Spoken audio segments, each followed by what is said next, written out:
Hi, Shayla with WTI, and I'm going to share with you this super cool sit-to-stand desk riser.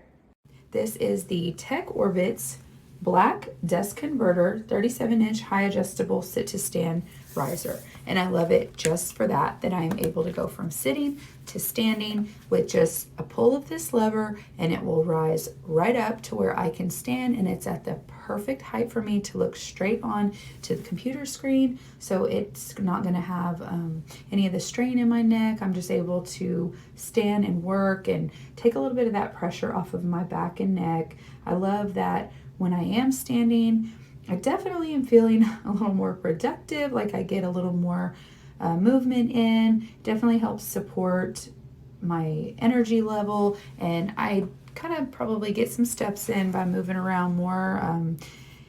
I love that it is easy to push back down. You just pull that lever, put a little body weight on it, and it smoothly glides right back down.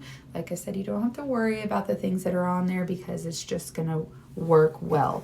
And as a sitting desk, even though it is on top of your other desk, it's got a great keyboard tray. It's a huge workspace. As you can see, overall, big enough for multiple devices. You can put another computer, whatever, but also great for arts and crafts, just anything you want to use it for. This is really a wonderful workspace. So overall, this sit-to-stand desk riser is a great ergonomic workspace. I love it. I know you will, and that is my point of view.